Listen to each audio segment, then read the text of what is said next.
नमस्कार दोस्तों, पिछले वीडियो में हमने संख्याओं के बारे में पढ़ा था और वहाँ पे हमने तमाम प्रकार की संख्याएं पढ़ी, जैसे प्राकृतिक संख्याएं, पूर्ण संख्याएं, पूर्णांक संख्याएं, और उसी के अंतर्गत मैंने छोटी सी चर्चा की थी परिमेय संख्याओं के बारे में। तो वहाँ पे परिमेय संख्याओं के बारे में हमने सामान्य जानकारी देखी थी। आज की इस वीडियो में हम लोग परिमेय संख्याओं के बारे में विस्तार से पढ़ने वाले हैं। तो आइए देख लेते हैं कि परिमेय संख्याओं के अंतर्गत क्या क्या चीज़ें हैं जो हमें जाननी चाहिए, जो टेट परीक्षा की दृष्टि से महत्वपूर्ण है। हमें जानना यह है कि परिमेय संख्याओं की आवश्यकता क्यों पड़ी ये संख्या पद्धति में शामिल करने के लिए। परिमेय संख्याओं की आवश्यकता, एक उदाहरण से इसको हम लोग समझते हैं कि क्यों ज़रूरत पड़ी हमको परिमेय संख्याओं की नंबर सिस्टम में शामिल करने के लिए। तो मान लेते हैं हम लोग कि कोई स्थान है जो समुद्र तल से 800 मीटर की ऊंचाई पे है। ये समुद्र तल मान लेते हैं और कोई यहाँ पे ये स्थान है, कोई यहाँ पे ये स्थान है जो जिसकी दूरी है समुद्र तल से 800 मीटर। तो समुद्र तल से 800 मीटर की ऊंचाई पे यह स्थान स्थित है। इसको हम यदि किलोमीटर में व्यक्त करना चाहें, इसको हम किलोमीटर में बदल दें, तो यहाँ हमने पहले लिख दिया 800 मीटर, या इसको हम रेशियो के रूप में व्यक्त करना चाहें तो इसको हम लिख सकते हैं 4/5 किलोमीटर। ठीक है, तो ये समुद्र तल से 800 मीटर या 4/5 किलोमीटर की दूरी पे स्थित है ये बिंदु। तो इसको आसानी से हम दिखा सकते हैं इस रूप में।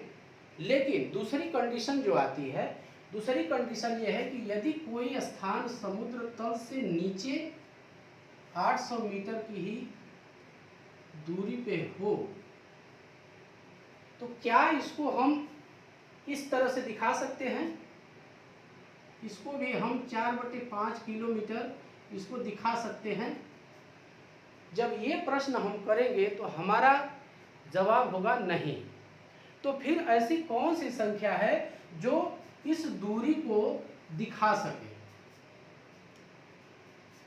अब देखिए, इसको हम यदि दिखाएं -4/5 किलोमीटर,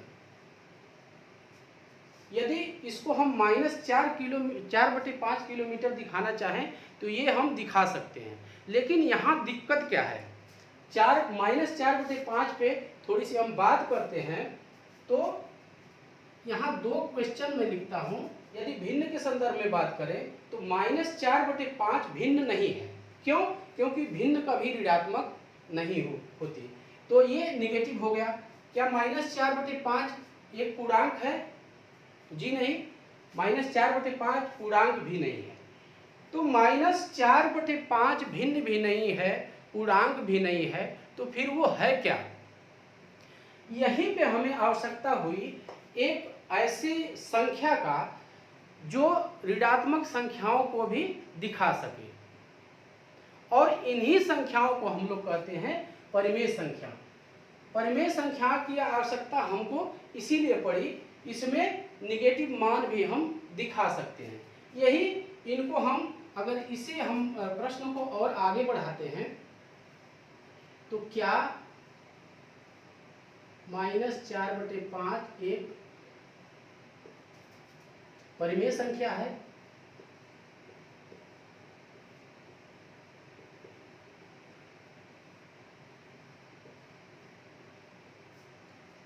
इसका जब हम उत्तर ढूंढेंगे तो उत्तर होगा हमारा यस। तो आपको समझ में आ गया होगा कि परिमेय संख्याओं की आवश्यकता हमें क्यों पड़ी, नंबर सिस्टम में हमने इनको शामिल क्यों किया। दोस्तों, परिमेय संख्याओं और अपरिमेय संख्याओं को ज़्यादा और अधिक स्पष्ट करने के लिए हमको इन दोनों की तुलना करनी होगी। तो आइए हम लोग इनकी तुलना करते हैं कि परिमेय संख्याएं क्या है यहाँ से तो बहुत कुछ स्थिति साफ हो गई हमारी कि परिमेय संख्याएं क्या है और क्यों इनका नंबर सिस्टम में यूज होता है। अब इनकी ज़रा सी हम तुलना करते हैं। तुलना करने पे हमें ये पता चलेगा कि परिमेय संख्याएं क्या हैं और अपरिमेय संख्याएं क्या है। अब पहले हम लोग परिमेय संख्याओं के बारे में देखते हैं कि कौन कौन सी संख्याएं परिमेय संख्याएं होती हैं। तो एक चीज़ हम लोग पहले बात कर लेते हैं कि परिमेय संख्याओं के अंतर्गत सारे पूर्णांक आते हैं। परिमेय संख्याओं के अंतर्गत सारे पूर्णांक आते हैं, पहले उनके बारे में। और इन्हीं पूर्णांकों के कारण ही हम देखते हैं कि पूर्णांक हमारा धनात्मक भी होते हैं और ऋणात्मक भी होते हैं। इसलिए परिमेय संख्याएं भी हम देखते हैं कि वो धनात्मक भी होती हैं और ऋणात्मक भी होती हैं। यहाँ पे एक चीज़ हमें और बढ़िया से समझ लेनी चाहिए कि जो शून्य है वो भी एक परिमेय संख्या है। उस पर अभी हम यहाँ बात कर रहे हैं, अभी बात करेंगे। शून्य भी एक परिमेय संख्या है। और ध्यान देने की जो चीज़ है, ये कभी पूछ भी सकता है कि शून्य धनात्मक परिमेय संख्या है या ऋणात्मक परिमेय संख्या है।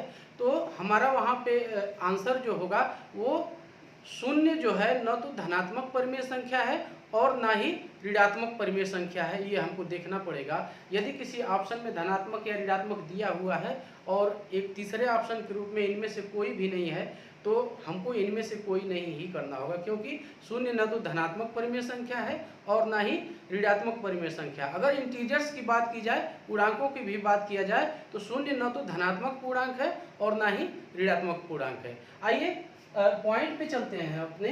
परिमेय संख्याओं के अंतर्गत जैसे कि मैंने कहा, सभी धनात्मक सभी इंटीजर्स आते हैं, चाहे वो धनात्मक हो चाहे ऋणात्मक हो। और हम लोग जानते हैं कि इंटीजर्स जो होते हैं वो अनंत होते हैं, इसलिए परिमेय संख्याएं भी अनंत होती हैं।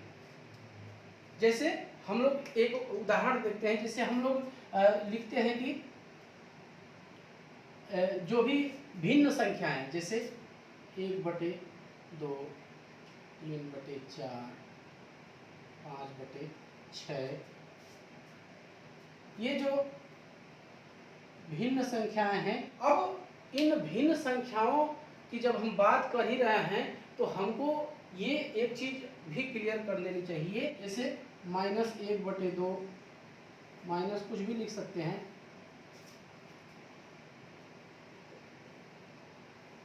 ये इस तरह की भी संख्याएं जो होती हैं ऋणात्मक, ये भी परिमेय संख्याएं होती हैं और इनको हम ऋणात्मक परिमेय संख्याएं कहते हैं।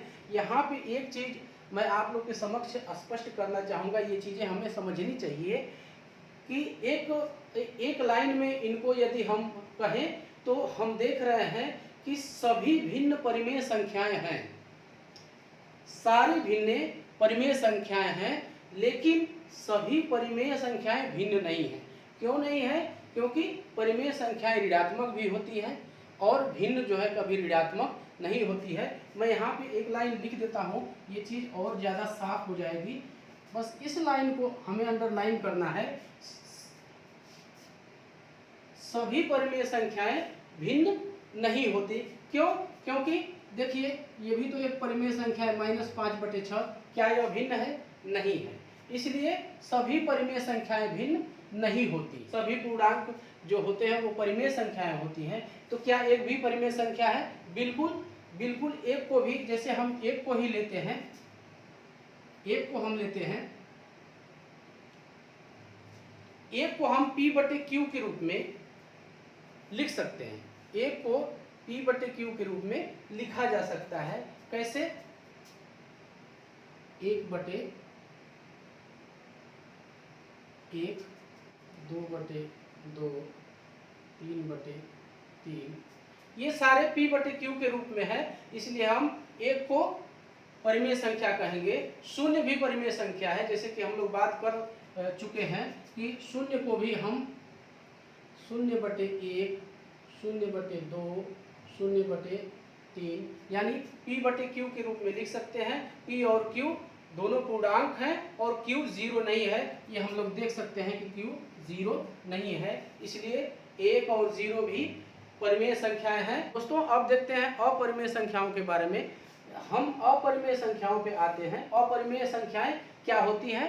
तो इनका सीधा परिमेय का अपोजिट होता है। इनको P बटे Q के रूप में व्यक्त किया जा सकता है और अपरिमेय संख्याओं को P बटे Q के रूप में व्यक्त नहीं किया जा सकता। जैसे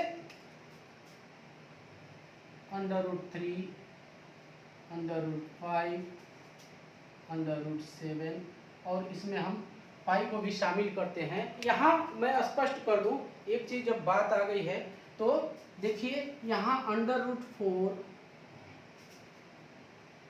√16 ये हमारी परिमेय संख्याएं हैं। इनका हम जब स्क्वायर रूट निकालेंगे तो ये 2 और ये 4। अब मैं एक चीज यहाँ पे हम लोग को क्लियर करना है कि इन्हीं परिमेय और अपरिमेय संख्याओं के समूह को हम लोग रियल नंबर के नाम से जानते हैं। जो रियल नंबर्स होते हैं, वास्तविक संख्याएं, तो इन्हीं परिमेय और अपरिमेय संख्याओं को मिला के हमारी बनती हैं वास्तविक संख्याएं। वास्तविक संख्याएं शायद ये कर सकता है, इसलिए मैं, चलिए ये ठीक है, ये ठीक है। वास्तविक संख्याएं इनको हम कहते हैं। और दूसरे प्रकार की जो संख्याएं होती हैं वो अवास्तविक संख्याएं हैं। तो यहाँ पे प्रश्न ये हो सकता है कि वास्तविक संख्याओं में कौन कौन सी संख्याएं शामिल होती हैं, तो उसमें हमारा सीधा सा जवाब होगा कि परिमेय संख्याएं और अपरिमेय संख्याओं को मिला के हमारी वास्तविक संख्याएं बनती हैं। अवास्तविक संख्याएं भी होती हैं, अनरियल नंबर, तो इमेजिनरी नंबर्स इनको बोलते हैं। तो वो भी यहाँ पे मैं थोड़ा सा कर देता हूँ। अवास्तविक या इनको काल्पनिक संख्याएं भी कहते हैं हम लोग।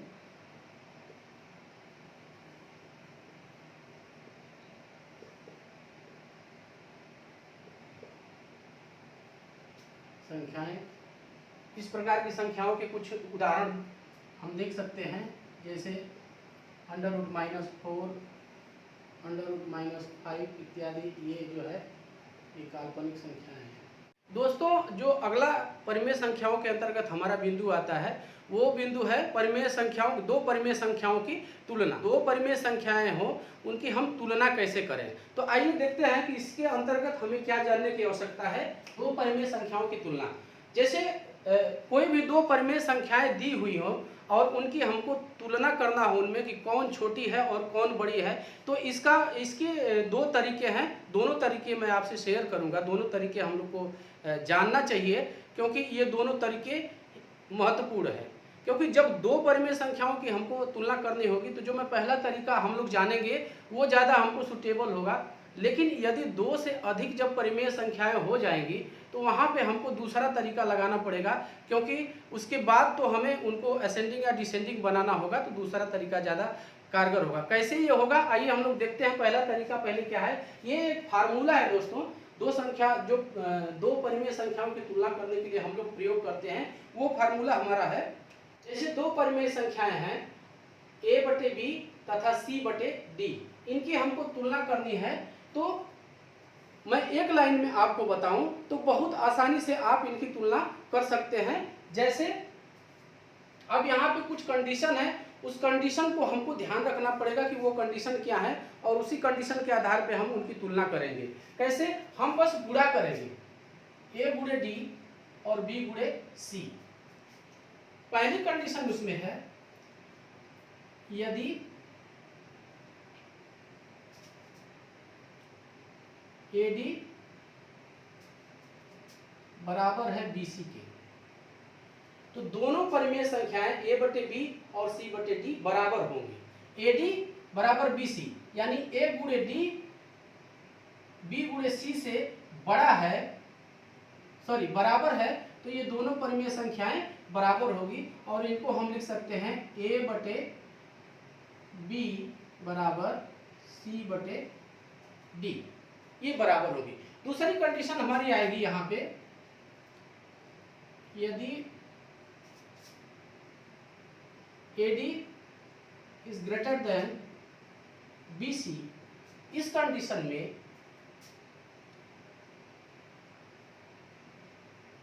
AB ग्रेटर देन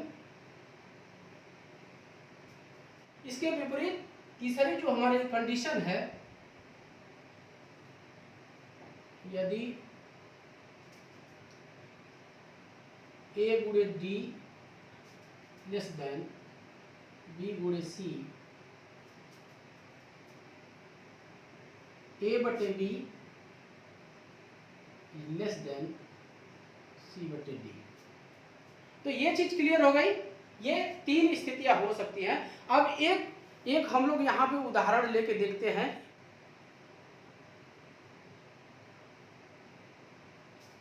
दो संख्याएं हम लोग लेते हैं, 2/3 और 3/4।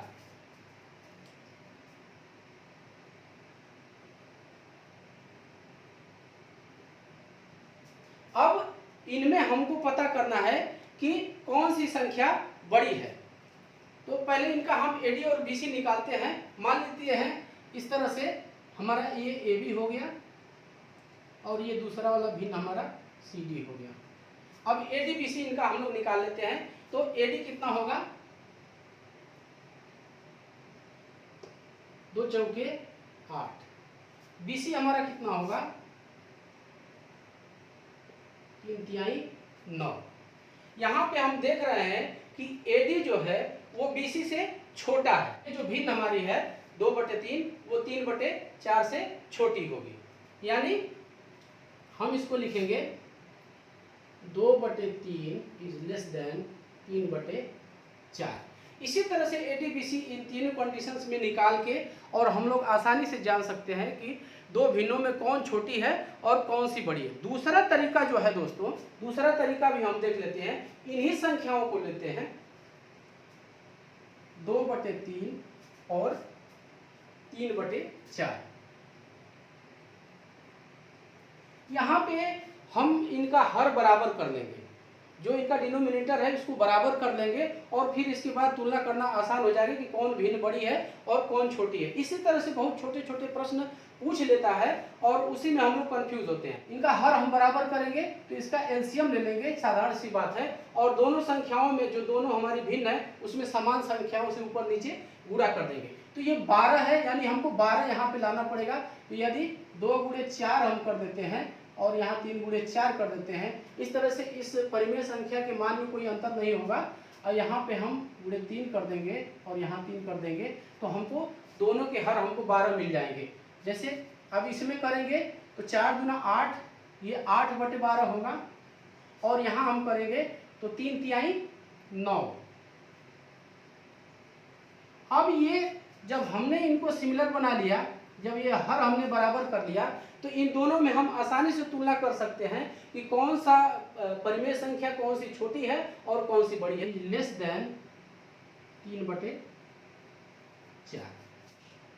दोस्तों, तुलना करते समय हमको एक दो बातें और ध्यान में रखनी होती है। सबसे पहली जो चीज है, यदि परिमेय संख्या, हम लोग जानते हैं कि परिमेय संख्याएं ऋणात्मक भी होती हैं, तो उसको जब हम उनकी तुलना करते हैं तो सबसे पहली जो जरूरी चीज होती है वो ये होती है कि उनके हर हमको धनात्मक करने आवश्यक है, तभी हम लोग तुलना कर सकते हैं उनके हर जो है। जैसे यहाँ पे कोई परिमेय संख्या मान लेते हैं हम लोग, यहीं पे इसको कर लेते हैं -3/4 है और दूसरी परिमेय संख्या है 3/-4। तो यहाँ पे हम देख रहे हैं इसका हर तो धनात्मक है पहले वाले परिमेय संख्या का, लेकिन दूसरी वाली जो परिमेय संख्या है इसका हर हम लोग देख रहे हैं ये ऋणात्मक है। तो इसको हमको सबसे पहले धनात्मक करना होगा। और धनात्मक करने का बहुत आसान सा तरीका है कि इसमें हम गुणा कर देंगे, ×-1 और यहाँ भी ×-1। तो ये आराम से इसका हर हम लोग धनात्मक कर देंगे। ये हो जाएगा -3 और ये हो जाएगा 4। दोस्तों, अभी तक हमने देखा कि दो परिमेय संख्याओं की तुलना हम किस प्रकार से कर सकते हैं। जब दो परिमेय संख्याएं हो और उनके बीच की हमको परिमेय संख्या पता करनी हो तो इसके लिए हम क्या करेंगे। तो आइए देखते हैं कि दो परिमेय संख्याओं के बीच तीसरी जो परिमेय संख्या है उसको हम कैसे ज्ञात करेंगे। जैसे यहाँ एक उदाहरण के रूप में हम लोग देख लेते हैं, दो परिमेय संख्याओं के बीच परिमेय संख्या हमको ज्ञात करना है। जैसे मान लेते हैं कि दो परिमेय संख्याएं दी गई हैं, 1/2 और दूसरी है 3/4। 4। तो यहाँ पे एक फार्मूले का हम लोग प्रयोग करते हैं, जो फार्मूला होता है Q1, ये हमारी परिमेय संख्या है,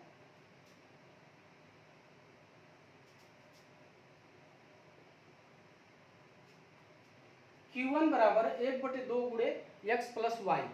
अब यहाँ पे एक चीज ध्यान देने वाली है कि ये x प्लस वाई जो है हमारी ये दो परिमेय संख्याएं हैं। इसी तरह से यदि इन्हीं के बीच, इन्हीं दोनों परिमेय संख्याओं के बीच में हमको और परिमेय संख्याएं चाहिए, तो हम कितनी भी परिमेय संख्याएं ज्ञात कर सकते हैं। इससे हम इन दोनों के बीच एक परिमेय संख्या ज्ञात कर सकते हैं। और हम लोग जानते हैं कि परिमेय संख्याएं अनंत होती है, क्योंकि इंटीजर्स जो होते हैं वो अनंत होते हैं। इस तरह से परिमेय संख्याएं भी अनंत होती हैं। तो इन दो परिमेय संख्याओं के बीच में हम अनंत परिमेय संख्याएं ज्ञात कर सकते हैं। और इसी फार्मूले को हम आगे बढ़ाते चले जाएंगे। जैसे Q2 दूसरी परिमेय संख्या Q2, ये Q1 1/2 Q1 प्लस वाई। हमको तीसरी परिमेय संख्या चाहिए, तो तीसरी परिमेय संख्या के लिए Q3 equals 1/2 Q2 plus Y. इसी तरह से Q4 भी हम निकाल सकते हैं। Q4 बराबर होगा 1/2 गुणे Q3 प्लस वाई। इस तरह से इन परिमेय संख्याओं के बीच में हम अनंत परिमेय संख्याएं ज्ञात कर सकते हैं। लेकिन इन दोनों परिमेय संख्याओं के बीच में हमको परिमेय संख्या एक बतानी है, तो हम ये पहला वाला फार्मूला अप्लाई करके उनको आराम से हम निकाल सकते हैं। Q1 बराबर 1/2 गुणे x प्लस वाई। हम रख देते हैं कि वैल्यू 1/2 गुणे 1/2 प्लस 3/4, ये बराबर हो जाएगा 1/2 और इनका एलसीएम 4 हो जाएगा। इसका मतलब 2 प्लस 3/4, 1/2 गुणे 5/4, यानी ऊपर का ऊपर गुणा हम कर लेंगे, नीचे का नीचे, ये हो जाएगा 5/8।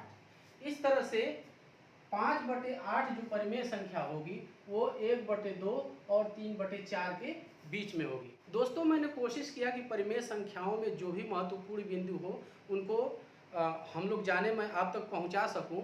आगे जो भी हमने अब तक पढ़ा हुआ है संख्याओं के अंतर्गत, और संख्याओं के अंतर्गत ही हम इन परिमेय संख्याओं को भी पढ़ रहे हैं।